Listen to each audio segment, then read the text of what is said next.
next speaker would be one of the most modest person in this entire hall, Mr. Hemendra Mathur, down to the earth, and he passed out from the institute that we dream. IIM Ahmedabad is a postgraduate diploma of marketing, finance, and running fund at CII Institute of Management Ahmedabad, known as Bharat Innovation Fund.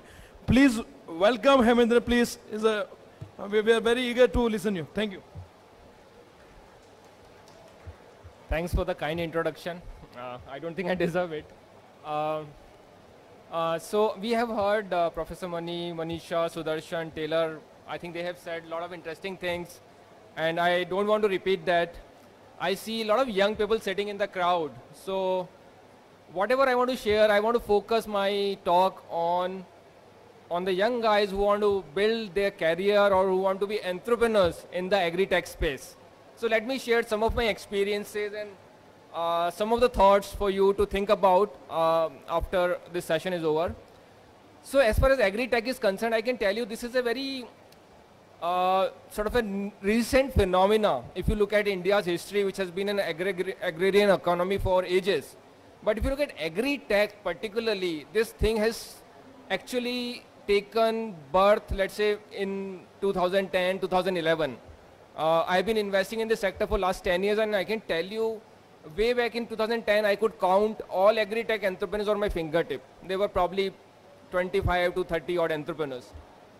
What is really fascinating to see that in last 7 years, the number of agri-tech entrepreneurs has risen something like 500 to 600, which is really remarkable. And the best part about the entrepreneurs who are coming to the sector, which I really find very motivating, inspiring, that most of them come from non-agricultural background. Most of them are techies. They have quit their good jobs, high-paying jobs with likes of Cisco, Honeywell, GE, Infosys, and just sheer out of passion they've come to this sector.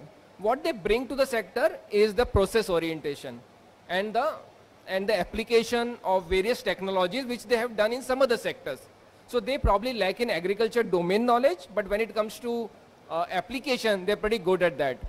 And that is, I think, what it is going to change. I think and my personal belief is that if anything has to change in this sector, innovations, technology probably are going to be the key drivers for bringing any change. If you look at the size of that sector, and I'm sure many of you must be reading about it, we are almost a $350 to $400 billion food economy. And it is growing at about 7 to 8% per annum. So it means that every year we are adding something like $20 to $25 billion of additional income to our agri and food economy. So that's a huge market. That's a very huge market. And it is not going to go down, right? We know we are almost 130 crore people. We are still growing about 2% per annum. So that size is growing. More than the size, the whole demographics are changing. If you look at the food consumption for last 7, 8 years, and if you look at the balance sheet of any food company, you see this sudden shift in the balance sheet side. Just to give an example, Amul took almost 35 years to reach $1 billion top line. And they took another maybe 4 to 5 years for next $1 billion and maybe another 3 years for another $2 billion. And they are going to be $10 billion company next few years. So from $1 billion to $10 billion in about 10 to 11 years is a phenomenal sort of shift. And that's true for many other food companies also. And world over, a lot of research says that whenever the per capita income of any country crosses $1,000, suddenly the demand for quality food, safe food, organic food, processed food goes up significantly. And we crossed that benchmark somewhere in 2011-12. So clearly, I think there are a lot of factors which says that this sector is going to grow. It is also recession proof. I think that even if the economy is doing well, I think this is one sector which is very defensible as compared to many other sectors. So if you look at the size of opportunity, of course, great. And one of the key challenges which I have faced, and I've seen a lot of entrepreneurs in this sector facing, is the access to capital.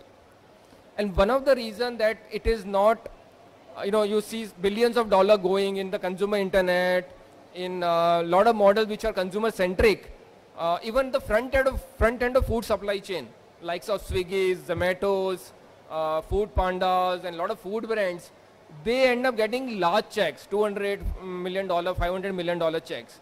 If you look at the back end of the supply chain, unfortunately, that is where there's a lot of drought of risk capital. I'm talking about venture capital and private equity. So if you look at last 5 years across 70 odd deals, this sector, the AgriTech sector, has attracted only $150 million, which is even smaller than one big check at the in a large food company on the front end side.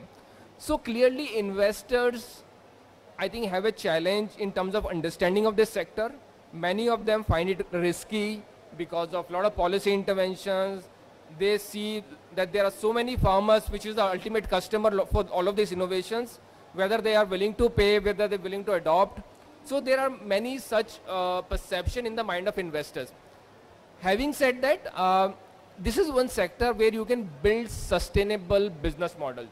If you look at most of the business models funded by VCs, typically goes for the first few years in funding losses, be it Flipkart, be it Zomato, be it your Myntra. The first few years is always gone into funding losses because they give huge amount of discount, they hire sort of ahead of the curve, etc. But AgriTech is one sector where I've seen many startups have the capability to make money right from day one. So it's not necessary that you need money or you need funding to get off the ground. You can build sustainable models. Of course, the curve of the growth can be changed significantly with money coming in, but your survival, your sustainability is not compromised even if the funding is not there or it is delayed. So I think that is very important to understand. Of course, one challenge which a lot of startups in this sector face is in terms of how do I make money in a sector where there are almost 14 crore farmers and 10 crore farmers out of that are small and marginal, who earn something like $1,000 to $1,200 a year, who have a debt of about $1,500 at any point of time. How do I, whether they will pay for my innovation? And I think that's a very valid point. So I think what I have seen where farmer is willing to pay are the innovation where there's a direct impact on farm economics. When I say farm economics, either it is increasing farmers' income, or it is reducing the cost of production, or it is de-risking farming. So if your intervention is trying to address one of them or some of them, then farmer is willing to pay money for that.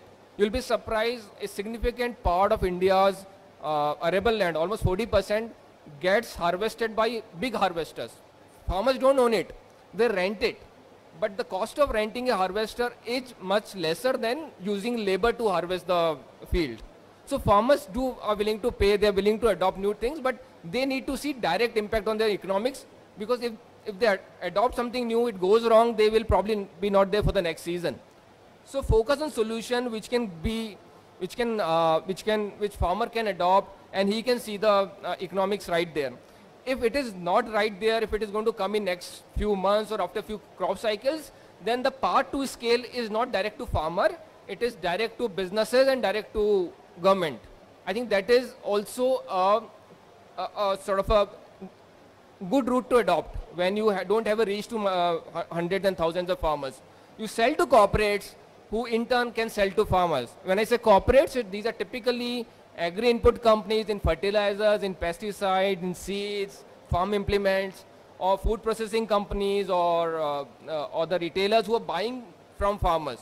So they could be your target customers. Even the government, I think government, as Manisha was mentioning, for insurance, for lending to farmers, a lot of banks and insurance companies are working very closely with the startups to come up with solutions. Ultimate beneficiary is the farmer, but these are the customers who can pay for your effort. So I won't take much long. I just want to end on a positive note. Deepak is sitting here. He's a good example of an AgriTech startup, and I'm very happy that he's sitting in Ahmedabad, has done a phenomenal job. Please use him as a mentor. He can guide you on a lot of things. But all I can say to all of you that this is the sector which is going to grow. if you want to build a career, if you want to have a passion for agriculture, then only come into it. It's going to take 5 to 10 years. It's not a, like a quick buck money kind of sectors. You have to remain invested. But this can give you a very good results. I'm very hopeful that India will have at least 3 to 5 unicorns. Unicorns are the ones which are valued at $1 billion in next 10 years coming from AgriTech. And I'm very confident of that. Thank you.